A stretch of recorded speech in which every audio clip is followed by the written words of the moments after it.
You wrote Joe Biden was a man of integrity. Still, I think he's been wrong on nearly every major foreign policy and national security issue over the past 4 decades. I think he's gotten a lot wrong. You're talking all through the years as vice president. He opposed every one of Ronald Reagan's military programs to contest the Soviet Union. He opposed the first Gulf War. That list goes on. Now, I will say that in the Obama administration, he and I obviously had significant differences over Afghanistan, but he and I did agree in our opposition to the intervention in Libya and, frankly, on issues relating to Russia and China. But you think he made a mistake in Afghanistan in the way he handled the withdrawal? Yes. Do you think he believes he made a mistake? I've worked for 8 presidents, Anderson. I've never encountered a single one of them whoever said, well, I really blew that one. Really? Is that really true? Never.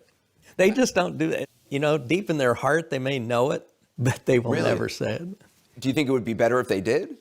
Yes. I think it would make them more credible. Latest news, United States. Iranian nuclear deal effort is at a critical phase. Bahrain, U.S. team up for first Gulf War drone drills. And a U.S. military exit from Syria unlikely anytime soon, officials say. This is the latest news. From the Daily Sabah, headliner, Bahrain, U.S. team up for first Gulf drone drills, dated October 26, 2021. As Israel-Iran naval tension rise, the U.S. and Bahrain navies have launched a series of joint drills in the Persian Gulf that employ unmanned systems for regional maritime operations. The U.S. Fifth Fleet, based in Bahrain, announced last month it launched a new task force in the Gulf to rapidly incorporate drones and artificial intelligence into operations, saying Task Force 59 would rely on regional and coalition partnerships. The announcement by the U.S. Naval Forces Central Command came amid maritime tensions between Iran and its arch enemy Israel, with which Bahrain normalized ties last year. Since February, Iran and Israel have been accused of engaging what analysts have called a shadow war, in which vessels linked to each nation have come under attack in waters around the Gulf in tit-for-tat exchanges. In August, Iran rejected Western allegations its drones were used in a deadly tanker attack off the coast of the United Arab Emirates. The Islamic Republic accused Israel of conducting the scenario in a bid to undermine it. U.S. Navy spokesman Tim Hawkins said Tuesday's drill with Bahrain, dubbed New Horizon, was part of efforts to help enhance maritime domain awareness, strengthen deterrence, and foster partnerships. It marked the first time the U.S. Navy was integrating unmanned surface vessels with manned ships at sea in the Middle East, and the first time with a regional partner testing in Gulf waters. We're putting a couple of unmanned surface vessels called MANT AST-12 in the water, Tim Hawkins said on Tuesday. This will help us understand how we could use these vessels to enhance maritime domain awareness, which is critically important in maintaining regional stability and security. Bahrain overlooks the Strait of Hormuz, a passage less than 40 kilometers or 25 miles wide at the narrowest point, and where U.S. and Iranian naval vessels have faced off in the past. Earlier in February, U.S. President Biden's administration pulled an aircraft carrier out of the Gulf in a sign of potentially easing tensions with Iran, which had soared under former President Trump.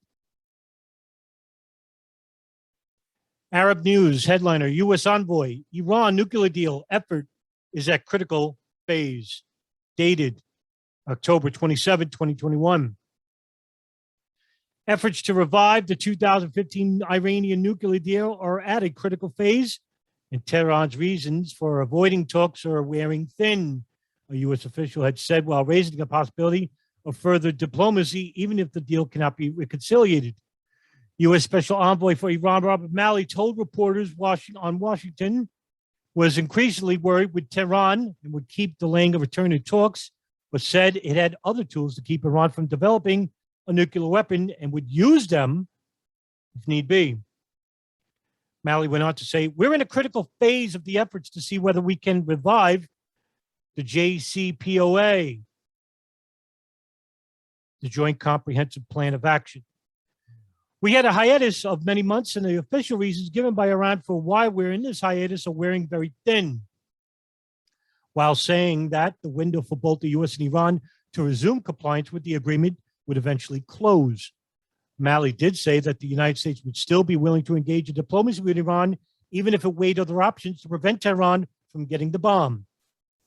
He also hinted at the economic benefits that might flow from Iran's return to the agreement, under which Tehran took steps to limit its nuclear program in return for relief from the United States, European Union, and United Nations economic sanctions. While saying the window for return to the JCPOA will not be forever because eventually Iranians' nuclear advances will have overtaken it. Malley said Washington would continue to look for diplomatic arrangements with Tehran, and he went on to say, you can't revive a dead corpse. We will continue to pursue diplomacy even as we pursue other steps if we face a world in which we need to do that.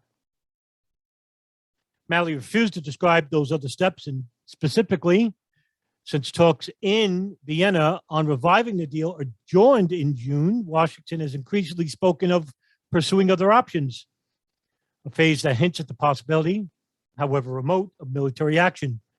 The envoy, who spent last week consulting U.S. partners in the Gulf and in Europe, emphasized that all sides had a strong preference for diplomacy for an effort to revive the JCPOA and, for that to happen, to find ways to engage Iran economically.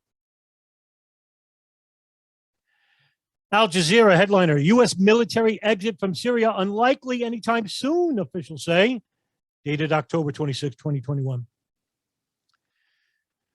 The United States will not be withdrawing its roughly 900 troops from northeast Syria anytime soon, despite mounting speculation it would do so following its much maligned August pullout from Afghanistan, according to officials with knowledge to Biden's administration plans. In recent weeks, Syria watchers have pondered whether President Joe Biden's hallmark decision to end the U.S. longest ever war in Afghanistan, which saw the last American aircraft leave Afghan airspace on August 30th, may presage a similar retreat from Syria. Officially, the U.S. has 900 troops in the country's northeast, which mandate is to help Washington's local counterterrorism partner, the Kurdish YPG-led Syrian Democratic Forces SDF, ensuring defeat of the armed group, the Islamic State, and the Levant. U.S. forces were first dispatched to the region in 2014 under President Barack Obama to provide material support to the local Arab and Kurdish fighters in the fight against the Islamic State. And in October 2019, following the group's territorial, former President Trump announced the withdrawal of U.S. forces from northeast Syria, triggering a Turkish offensive in the area against the SDF, in which Ankara has long argued is a threat to its security because of the YPG's leadership and connections with the Kurdistan Workers' Party, a designated terrorist group. However, following criticism at home and abroad, Trump pivoted and agreed to keep U.S. troops in the area. Now, some analysts contend that Biden's push to end the post-9/11 forever wars, bolstered by a seemingly strong desire among the American public to see their country disentangle itself from military engagements in the Middle East, could mean that withdrawal from Syria is once again on the foreign policy agenda. Yet, according to the assistant of a senior official who works on Middle East policy in the Bush White House, in the Biden White House, National Security Council, such thinking over extrapolates from the experience in Afghanistan. The official went on to say, quote, people talk about how we're pursuing an end to endless wars as if we got this strategy to totally abandon all our commitments in the Middle East. This is frankly false and simplistic. Surprisingly, we know that Afghanistan and Syria are two different places, and that's why our policies were and are very different. The size and nature of our objectives and the depth of our involvement and the kind of environment we're operating in Syria are just totally different. Al Jazeera was told that assurances that the U.S. will not depart have also been transmitted to the leaders of the SDF. And according to Kino Gabriel, who recently was the SDF spokesman but remains close to the organization, meetings were held between the leadership and different sectors of the U.S. administration, including military and political delegates, regarding the future of the U.S.'s ground presence there. Gabriel did say that they, the Americans, were very strong to make it clear that this is not the same as Afghanistan.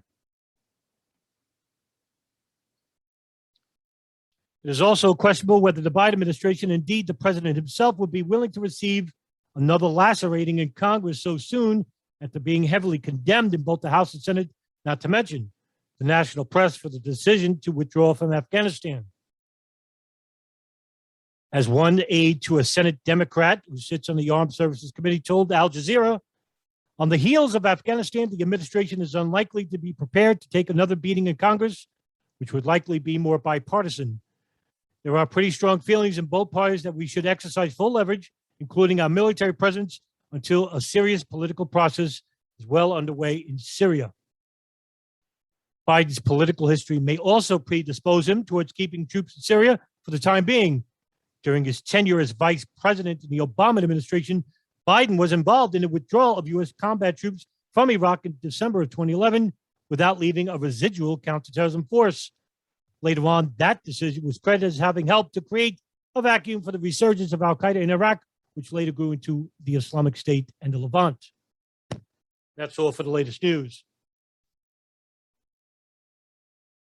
It seems that the Pentagon military-industrial complex, as well as private donors from abroad, especially the lobbyists of the Gulf and Israel, are so much more powerful than the State Department, no matter who's in charge, Republican or Democrat.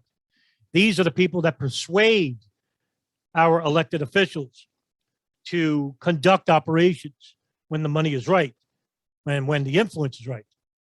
And I don't need to tell you, the good people who are watching and hearing this, that the problems stem not just from the Biden administration or from the Trump administration or from the Obama or the Bush Jr. and on and on and on. It comes from the people behind the scenes who are manipulating the American public as well as these administrations to conduct actions in the Middle East, in Southeast Asia, in the benefits of those who can benefit from it. And it's not just the United States as well. Why we don't designate foreign lobbyists such as the Gulf or the APAC lobbyists who are prominent in Washington as foreign agents is beyond me. And I think we all know why. It is because these lobbyists are such a power when it comes to holding our partisan Congress over the decades. With Saudi Arabia, it's actually since 1938, and with Israel, it's a lot longer than that. If we go back into the late 19th century.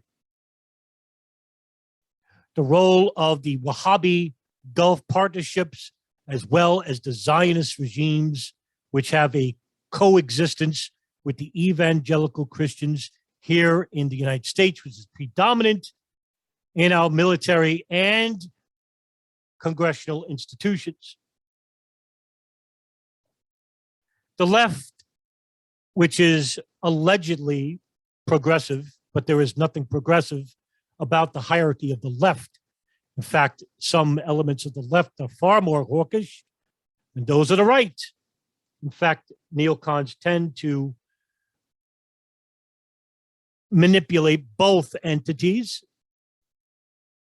and also coexist in both entities as well. Their influences are felt within the halls of Congress.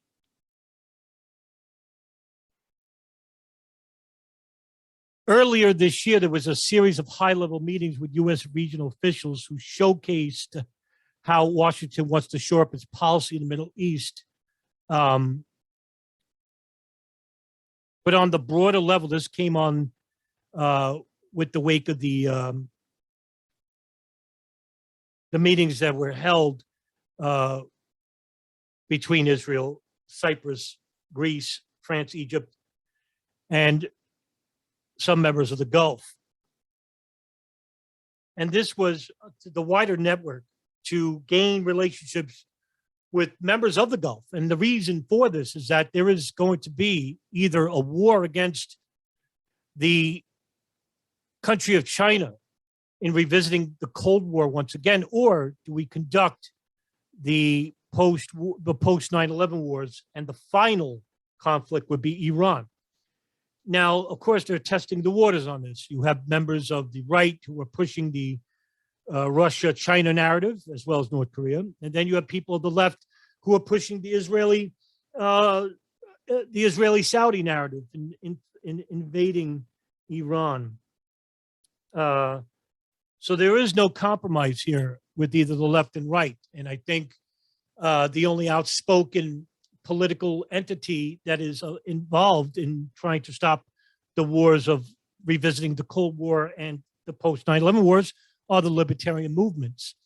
And we saw a very important debate earlier this year between Scott Horton of the Libertarian Institute and antiwar.com and former Weekly Standard and co-founder of the Project for New American Century, William Crystal. And you saw how that went. And if you didn't, I would suggest you watch it. It basically was a one-sided debate, and it wasn't much of a debate at all. Horton basically just gave Crystal a mirror and told him to look at himself and what he has done regarding U.S. foreign policy, not just in the Middle East, but also in the Caucasus and in South America. In regards to the budgets of the Pentagon, one can only look at on February 10th, 2020, when Donald Trump sent Congress a proposal for the fiscal year of 2021, in which the budget request from the Pentagon officials was for $740.5 billion for national security. 705 of that is for the Department of the Defense. An obscene gross number that has basically bloated that institution to no ends. The budget resources focuses on the continued presence of military readiness and modernization of a more lethal force, the strengthening alliances which attract new partners, the reformation of the Department for Greater Performance and Accountability. I'll put end quotes on accountability, and supporting service members and their families that recognize that the American people are the most valuable resource. Now, look, I mean, this is coming from their own website, the Department of Defense website. I mean, it's almost laughable. And we all know where the money is going. The money is going straightly into the coffers of people like Boeing, LG3 Technologies, and Raytheon, in which they make billions and billions of dollars from their own contracts in the continued wars of such as the post 9/11 wars and the continued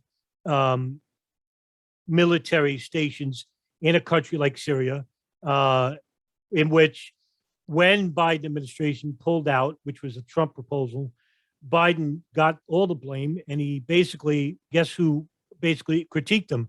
Well, as I said in the latest news, it was the bipartisan Congress, the left and the right. And it was basically the left who really railed him, and he's supposed to be a Democrat, as well as the media. And we all know who controls really parts of the media. That's the military-industrial complex, as well as the intelligence services. Yeah, this is the problem. This is the problem that's in our country, but yet the American people are ignorant regarding that much, and that's because they still believe that there's a left and right paradigm when it comes to the important issues, and there isn't. As you could see here, now it's nothing I'm saying that is news to you. If you're following this channel, you well know that there's going to be no change in our foreign policy, that the wars will continue until we, the American people, speak out and finally protest en masse, not as a left or right paradigm, not as a left or right way of thinking, but as an independent way of thinking, and as a way that will break the individuals behind the scenes and have them coalesce to the whims of the American public.